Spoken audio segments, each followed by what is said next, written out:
하나님의 말씀은 사도행전 3장 1절부터 봉독하겠습니다. 사도행전 3장 1절 말씀입니다. 제9시 기도 시간에 베드로와 요한이 성전에 올라갈새 나면서 안진뱅이 된 자를 사람들이 메고 오니 이는 성전에 들어가는 사람들에게 구걸하기 위하여 날마다 미문이라 하는 성전문에 두는 자라. 그가 베드로와 요한이 성전에 들어가려 함을 보고 구걸하거늘 베드로가 요한으로 더불어 주목하여 가로되 우리를 보라 하니 그가 저희에게 무엇을 얻을까 하여 바라보거늘 베드로가 가로되 은과 금은 내게 없거니와 내게 있는 것으로 내게 주노니 곧 나사렛 예수 그리스도의 이름으로 걸으라 하고 오른손을 잡아 일으키니 발과 발목이 곧 힘을 얻고 뛰어서서 걸으며 그들과 함께 성전으로 들어가면서 걷기도 하고 뛰기도 하며 하나님을 찬미하니 모든 백성이 그 걷는 것과 및 하나님을 찬미함을 보고 그 본래 성전 미문에 앉아 구걸하던 사람인 줄 알고 그의 당한 일을 인하여 심히 기히 여기며 놀라니라. 10절 말씀까지 묵상하겠습니다. 우리의 시선을 끄는 대표적인 사건이 오순절 성령 강림입니다. 그리고 그 뒤를 이어서 곧 이 베드로와 요한에 의한 안진뱅이를 고치는 사건이 나옵니다. 사도행전의 기록들이 처음에 이런 사건들을 서두에 놓아야 하고 이 일들로 말미암아 우리에게 무엇을 가르치려고 하는 것인가 하는 것을 정확히 알 필요가 당연히 있습니다. 우리는 이런 비슷한 사건을 복음서에서도 봅니다. 예수님께서 복음을 전하시고 가르치시고 기적을 일으키시며 귀신을 쫓아내는 장면들과 얼마든지 복음서에서 만나게 됩니다. 그래서 어떤 이들은 복음이 전파되는 것에는 당연히 기적이 있다라고 주장을 하고 그 주장은 옳습니다. 그러나 그 복음이 있는 것에 있는 기적들, 복음으로 말미암아 일어나는 기적들이 어떤 내용과 어떤 목적을 가지느냐 하는 데 대해서는 아주 경론이 일고 있는 셈입니다. 예수를 믿으면 행복해지고 병이 걸리지 않고 귀신이 꼭 쫓겨난다 이렇게는 말할 수 없습니다. 왜냐하면 성경이 이 사건들을 그런 의미에서 도입하고 있지 않기 때문입니다. 우리는 이 사도행전 3장에 나오는 베드로와 요한에 의한 안진뱅이를 고치는 사건과 똑같은 어떤 하나의 모형을 마태복음에서 우선 만날 수 있습니다. 마태복음 4장으로 가시면 마태복음 4장 23절입니다. 예수께서 온 갈릴리에 두루 다니사 저희 회당에서 가르치시며 천국 복음을 전파하시며 백성 중에 모든 병과 모든 약한 것을 고치시니 그의 소문이 온 수리아에 퍼진지라. 사람들이 모든 앓는 자 곧 각색 병과 고통에 걸린 자 귀신 들린 자 간질하는 자 중풍병자들을 데려오니 저희를 고치시더라. 그래서 복음서에는 이 기록이 굉장히 많습니다. 복음을 전했다는 것과 귀신을 쫓아냈다, 환자를 고쳤다 하는 것이 늘 같이 뭉쳐진 사건으로 이렇게 소개되고 있는 것을 만나게 됩니다. 성경이 의도하는 바는 이것이 틀림없습니다. 첫 번째 기억해야 될 것은 예수님께서 하시던 일이 교회에 옮겨졌다 하는 것이 사도행전 기록의 첫 번째 목적입니다. 다시 한번 사도행전의 기록을 보시면 주님께서 제자들에게 이것을 떠나지 말고 아버지 약속하신 것을 기다리라는 명령이 내리고 그리고 오순절 성령 강림이 있습니다. 오순절 성령 강림으로 말미암아 일어났던 일은 우리 지난 2주에 걸쳐서 살펴본 바와 같이 유무상통하는 일과 기쁨이었습니다. 그리고 곧 오늘 우리 본문에서 보는 이 사건이 터집니다. 복음서에서는 예수님께서만 혼자 하늘나라에 관한 말씀들을 전하시고 그 권세를 시행하시면 우리는 모두가 그래서 그 일에 대한 대상일 수밖에 없습니다. 사도행전에 오면 그것이 주님께서 하시던 일이 교회에, 즉 신자들에게 이양된 것을 보게 되고 여기에 바로 오늘날 교회가 가져야 하는 그 책임과 권리를 찾아보게 되는 근거 구조를 만나게 되는 셈입니다. 이 마태복음도 어떻게 기록되어 있냐면요. 여러분 지금 펴신 데를 다시 한번 보시면 4장 조금 앞쪽으로 하셔서 3장 13절을 보십시오. 넘기시면 안 되는 거예요. 그래서 4장 바로 앞에 3장 13절. 넘길까봐 이렇게 잘 가르쳐 드려도 꼭 넘기신단 말이죠. 13절. 이때 예수께서 갈릴리로서 요단강에 이르러 요한에게 세례를 받으려 하신대 요한이 말려 가로되 내가 당신에게 세례를 받아야 할 터인데 당신이 내게로 오시나이까. 예수께서 대답하여 가라사대 이제 허락하라. 우리가 이와 같이 하여 모든 의를 이루는 것이 합당하니라 하신대 이에 요한이 허락하는지라. 예수께서 세례를 받으시고 곧 물에서 올라오실새 하늘이 열리고 하나님의 성령이 비둘기같이 내려 자기 위에 임하심을 보시더라. 그 주님의 공생애를 보시면 태어나시고 30년 동안은 뭘 했었는지 기록이 없습니다. 그러니까 이제 공생애를 시작하실 때 맨 처음 그 시작이 이 세례 받으시는 사건입니다. 그래서 성령님이 그에게 임하십니다. 그리고 4장 초두에 나온 것 같이 시험 받으시고 그리고 조금 전에 읽은 대로 23절 이하에 있는 것 같이 이제 복음을 실제로 전하십니다. 똑같이 사도행전도 이 처음 예수님의 공생애를 염두에 두고 배열을 그렇게 한 것 같습니다. 성령이 임하고 천국 복음을 전하되 그 전함과 그 전함으로 말미암는 기적이 한데 어우러져 나오는 것으로서 사도행전을 기록하고 있는 셈입니다. 교회에게 준 이 권세, 즉 은과 금은 내게 없거니와 나사렛 예수의 이름으로 일어나 걸으라. 이것이 어떤 권세냐 하는 것 이전에 우리가 알아야 하는 것은 옛날에 예수님께서 우리를 위하여 오셔서 했던 일로부터 우리가 이제 구원을 얻어 도대체 어떤 부름을 받았느냐 하는 것을 아는 것이 이 문제를 푸는 데 있어서는 아주 중요한 문제가 된다는 사실입니다. 그래서 이 귀신을 쫓아낸다든가 기적을 일으키는 것이 도대체 무엇이길래 주님의 공생애에 있어서도 천국 복음을 전하는 것과 이것이 뒤섞여 나오고 사도행전에서도 사도들에게 아니 초대교회에 허락된 하늘나라의 복음을 전하는 것과 그 일의 증언이 된 이 일에 그 실행하는 이 일에서 기적이 도입되느냐 하는 것을 조금 알 필요가 있습니다. 먼저 알 것은 이것이 우리의 불행을 면하게 하고 고통을 제하게 하고 행복하게 하며 기쁘게 하는 것이 1차적인 목표는 아니라는 사실입니다. 마태복음 12장으로 가시면 이 부분에 대하여 대표적인 성경 구절이 나옵니다. 마태복음 12장 22절입니다. 그때에 귀신 들려 눈 멀고 벙어리 된 자를 데리고 왔거늘 예수께서 고쳐주시매 그 벙어리가 말하며 보게 된지라. 무리가 다 놀라 가로되 이는 다윗의 자손이 아니냐 하니 바리새인들은 듣고 가로되 이가 귀신의 왕 바알세부를 힘입지 않고는 귀신을 쫓아내지 못하느니라 하거늘 예수께서 저희 생각을 아시고 가라사대 스스로 분쟁하는 나라마다 황폐하여질 것이요 스스로 분쟁하는 동네나 집마다 서지 못하리라. 사단이 만일 사단을 쫓아내면 스스로 분쟁하는 것이니 그리하고야 저희 나라가 어떻게 서겠느냐. 또 내가 바알세부를 힘입어 귀신을 쫓아내면 너희 아들들은 누구를 힘입어 쫓아내느냐. 그러므로 저희가 너희 재판관이 되리라.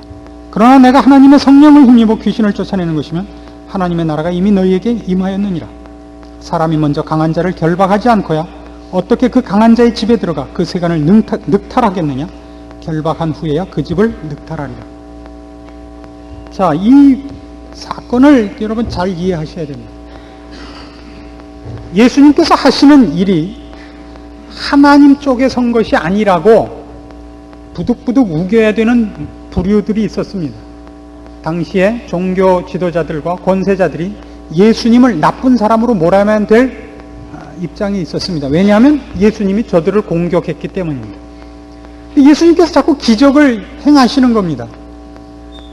눈앞에서 벌어지고 있는 기적을 부인할 방법은 없고 그러나 예수님을 인정할 수는 없고 그러니까 예수님이 하신 일이 옳은 일이 아니라는 걸 자꾸 우겨가지고 오도시키려고 애를 씁니다.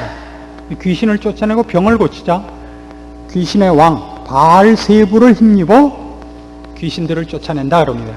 예수님이 답변하십니다. 왜 지들끼리 싸우겠느냐? 왜 귀신이 귀신을 쫓아내겠느냐? 그럴 이유가 없지 않느냐? 귀신이 쫓겨나간다면 그 귀신의 반대편이 들어왔다는 뜻이 아니겠느냐? 그렇죠? 마치 뭐와 같으냐면 빛과 어두움을 보십시오. 빛이 비치는 것까지는 어두움은 쫓겨갈 수밖에 없습니다. 빛이 안 들어온 자리까지는 어두움이 있을 수밖에 없습니다. 둘은 섞여 있지 못합니다. 그렇죠? 빛이 들어온 만큼은 어두움은 쫓겨나고 어둠이 와 있는 만큼은 빛이 안 들어와 있는 겁니다. 그러면서 지금 뒤에 뭐라고 하시냐면 만일 내가 하나님의 성령을 힘입어 귀신을 쫓아내는 것이라면 하나님 나라가 들어온 것 아니겠느냐? 그러시면서 남의 집 물건을 뺏으려면 그 주인을 꼼짝 못하게 먼저 항복시켜야 물건을 뺏어올 것 아니냐? 라는 말씀으로 이 말씀을 끝을 맺습니다. 이게 아주 귀중한 힌트가 있습니다. 즉 기적을 일으키는 일들, 특별히 병을 고치고 귀신을 쫓아내는 일이 복음 전파와 함께 등장하는 이유는 대표적으로 이 이유 때문인 것입니다.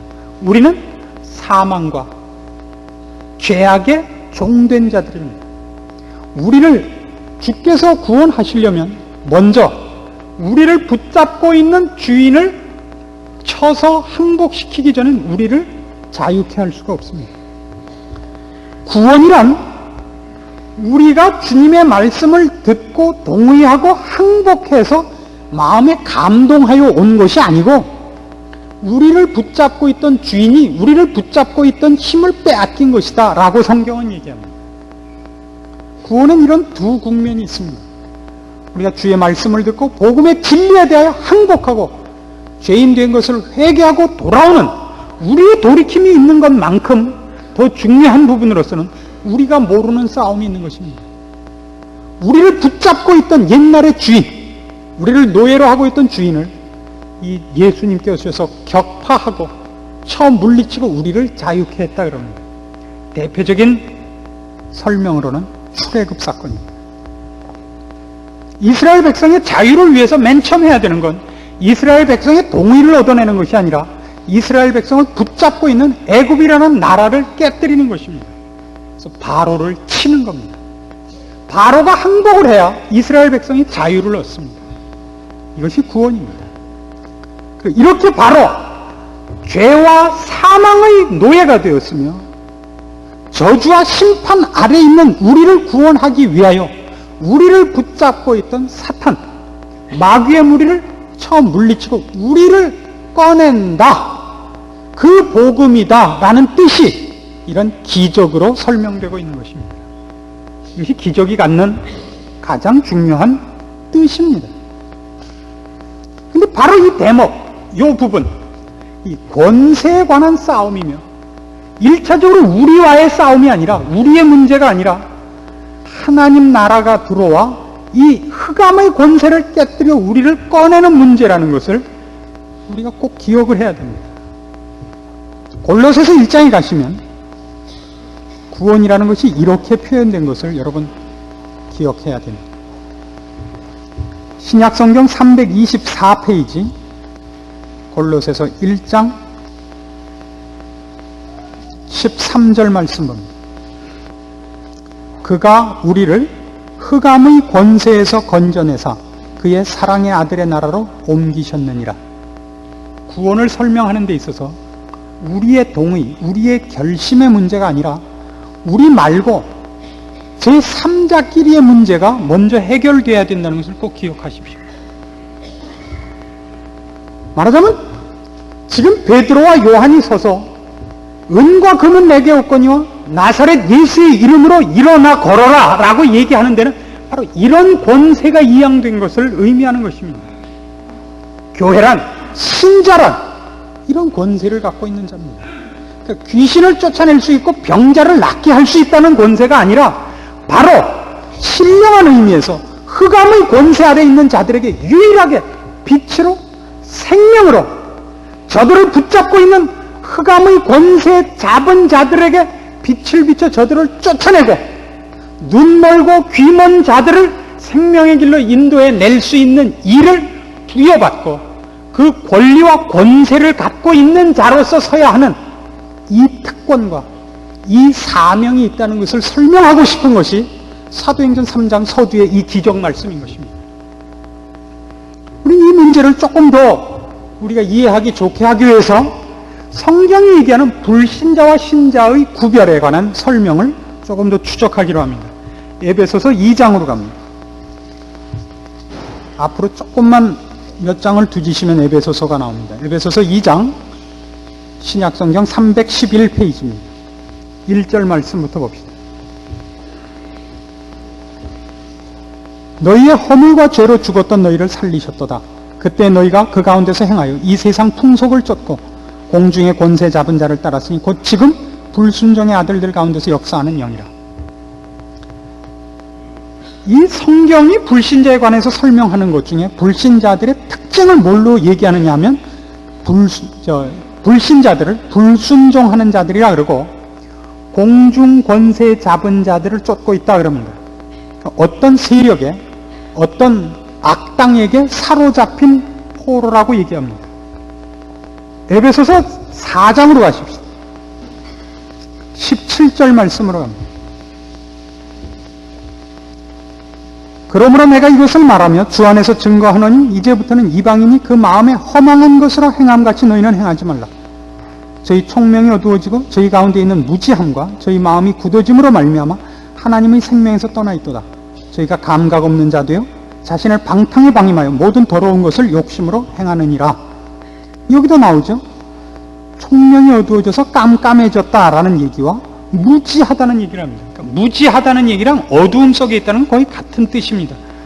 갈 바를 알지 못하고 무엇가 옳은지 무엇이 길인지 이런 걸 모르는 걸 의미하죠.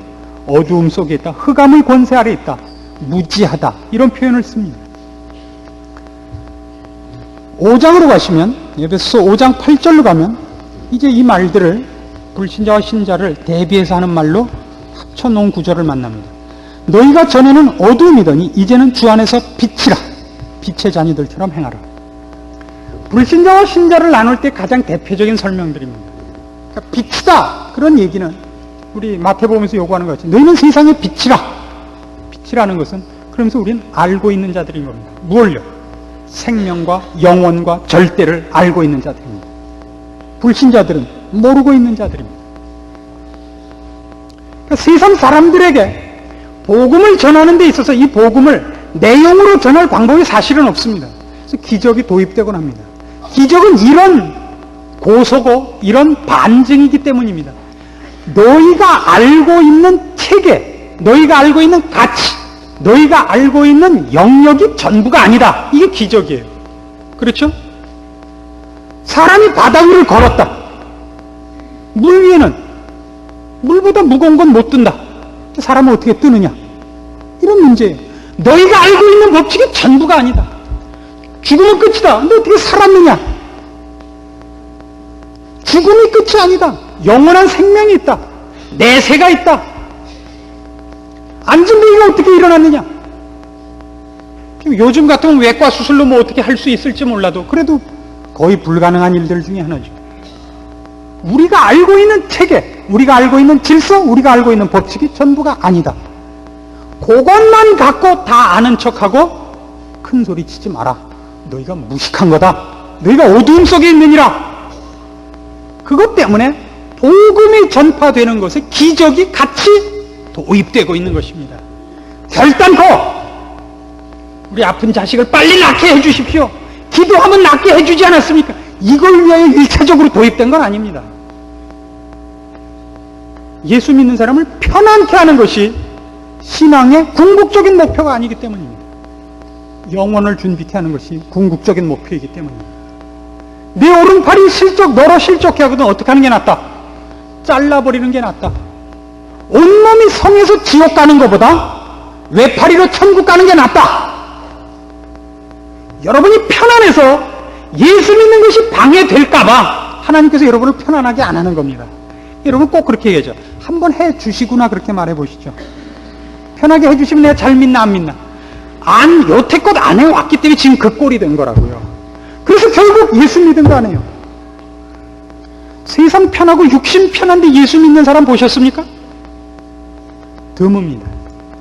사람은 육신 편하면 예수 안 믿게 되어 있습니다. 몸이 급해서 예수를 믿어요.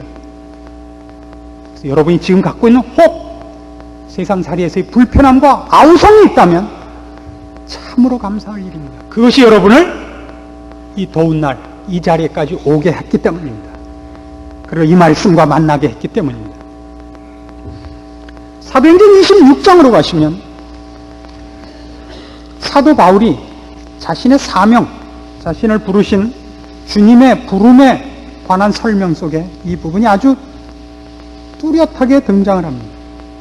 사도행전 26장 15절입니다. 내가 대답하되 주여 누구시니까? 주께서 가라사대 나는 네가 핍박하는 예수라. 다메섹 도상을 가다가 이제 주님을 만난 장면입니다. 그걸 자기 입으로 다시 얘기하는 겁니다.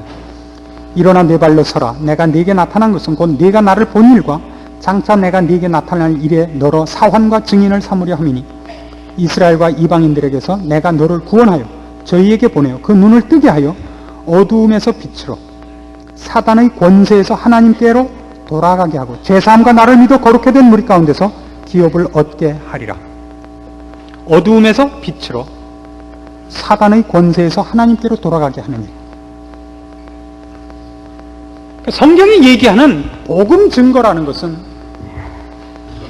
무감각하고 관심 없는 한 영혼을 가서 가진 수단을 써서 녹여가지고 예수를 믿게 하는 작업이 1차적으로는 아닌 것입니다. 그러니까 우리가 복음에 대한 증거를 방법론적으로는 그렇게 할 수 있습니다. 외로우십니까? 예수를 믿으십시오.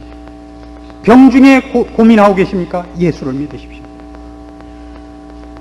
사업에 실패하셨습니까? 교회로 오십시오. 이건 분명히 전도의 좋은 한 방법입니다. 그것이 내용이 되면 전 싫습니다. 그건 내용이 아닙니다. 성경의 내용은 결단코 우리의 세상 삶을 편하게 하며 세상에서의 승리를 약속하는 어떤 비상이 아닙니다. 우리가 갖고 있는 것은 세상살이 너무 재미있고 예수 믿을 이유가 없는 사람을 어떻게 가진 수단 방법을 다 써서 사탕 발림을 해서 예수를 믿게 꼬여내는가 하는 일로 모여 있지도 않습니다.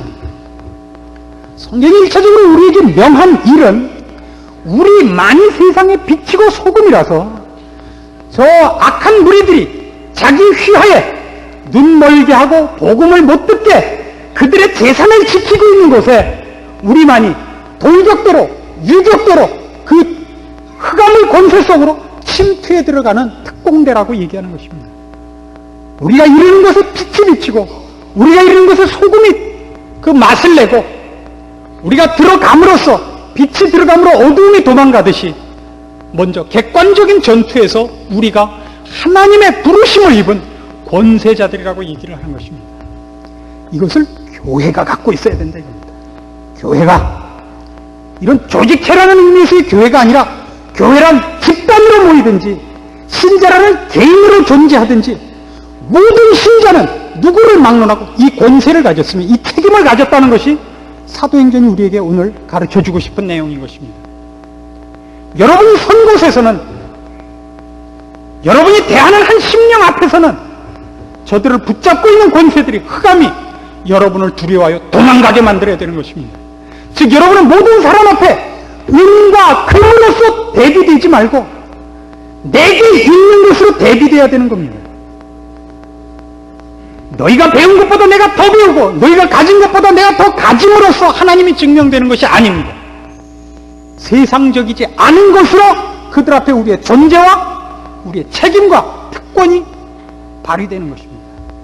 그것이 교회여야 되고 여러분 개인이어야 됩니다. 그것이 성경이 얘기하는 신자의 책임이고 권세입니다. 다시 에베소서 5장으로 돌아가시면 이 말씀을 이렇게 연결하고 있는 것을 놓치지 마십시오. 에베소서 5장 15절로 갑시다. 신약성경 315페이지입니다. 그런즉 너희가 어떻게 행할 것을 자세히 주의하여 지혜 없는 자 같이 말고 오직 지혜 있는 자 같이 하여 세월을 아끼라. 때가 악하니라. 그러므로 어리석은 자가 되지 말고 오직 주의 뜻이 무엇인가 이해하라. 이것이 모든 신자의 오늘날의 책임이고 권세입니다. 이것 이외에는 신자가 신자로서 서야 할, 존재해야 할, 살아야 할 아무런 이유도 내용도 없습니다. 이것을 뺏기면 주님이 말씀하신 것 같이 만일 소금이 그 맛을 잃으면 무엇으로 짜게 하리요? 다만 밖에 내버려져 밟히울 뿐이니라. 오늘날 교회가 꼭 그렇지 않습니까? 오늘날 신자가 꼭 그렇지 않습니까? 예수 믿는다는 것이 세상 사람들 앞에 어떤 영적인 충격이 있습니까?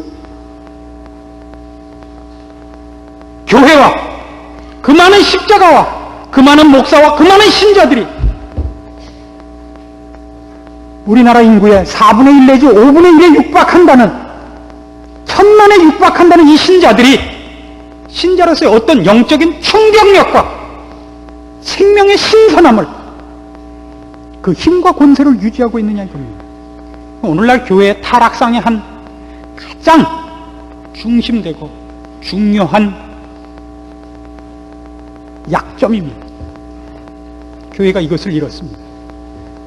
오늘 여러분 중에 많은 분이, 저희 교회 그런 분이 많으니까요, 구경만 하러 오셨을 수 있습니다. 설교가 좋다며, 그 교회는 다르다며. 이게 다릅니다. 다른 교회와 비교해서 다르다는 얘기가 아니라 세상과 분명히 다릅니다. 우리는 잘 먹고 잘 살게 하기 위해서 이 교회를 하지 않고 있습니다. 여러분이 하나님 나라의 백성답게 살게 하는 것을 목적으로 합니다. 그리고 그 일을 하지 않는 한 여러분은 늘 오실 때마다 부끄러워하셔야 됩니다. 저한테가 아니라 하나님 앞에요. 여러분의 소원이 더 주를 닮고 주께서 우리에게 맡기신 일을 충성되이 한 것으로 만족하기까지는 여러분 스스로에 대하여 화가 날 줄 알아야 됩니다.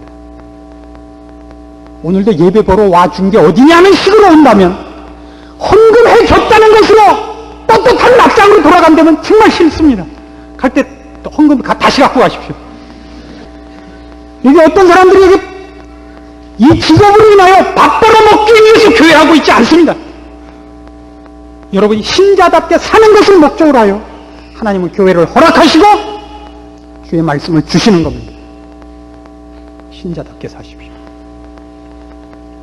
머리에 띠띠고 혈서 쓰고 나가서 아우성 치지 말고 신자답게 여러분 가정을 지키시고, 여러분 회사와 이웃 앞에 저 사람 분명히 다른 사람이라, 영혼을 준비하는 사람이라, 은과 금을 누리는 사람이 아니라 그 지적을 받아내십시오. 우리가 가진 것은 나사렛 예수인 것을 증명해내십시오. 그것이 되지 않는 동안은 될 때까지 하셔야 됩니다. 3번 해서 안 되면 4번 하십시오. 500번 해서 안 되면 600번 하십시오. 될 때까지 하셔서 신자로서 하나님 앞에 인정을 받으시고 세상 앞에서 여러분이 빛이고 소금이라는 뜻이 무엇인지를 여러분 생애에서 체험해내십시오. 그것을 하기까지는 여러분은 사실은 만족해서는 안 됩니다. 더 많이 기도하시고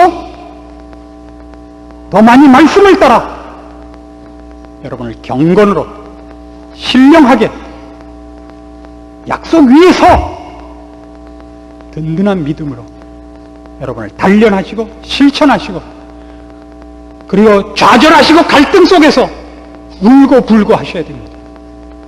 그 일이 없기 때문에 기도도 없고 가슴 아픔도 없고 슬픔과 좌절이 없으니까 대신 기쁨도 없습니다. 이렇게 우리는 몽땅 모여서 서로 그럴듯한 얼굴로 일주일에 한 번씩 만나서 히히 웃고 헤어져서 서로 편안하다고 사기치고 있는 겁니다. 그렇게는 예수 믿지 맙시다. 은과 금은 내게 없거니와 내게 있는 것으로 내게 주느니 곧 나사렛 예수의 이름이라. 여러분을 아는 모든 사람들 앞에 여러분이 내어주는 유일한 것이어야 되고, 모두가 여러분에게 그것만을 얻으러 모이는 그런 사람이 되기 위하여 이제부터 새로운 결심과 각오와 충성을 주 앞에 약속하는 그런 기억할 만한 날이 되기를 바랍니다. 기도하십시다. 하나님 아버지의 은혜를 감사합니다. 주께서 우리에게 맡기신 것이 얼마나 대단한 것인가. 오늘 주의 말씀을 따라 상고해 보았습니다. 우리의 힘, 영원한 나라의 권세와 영광을 우리의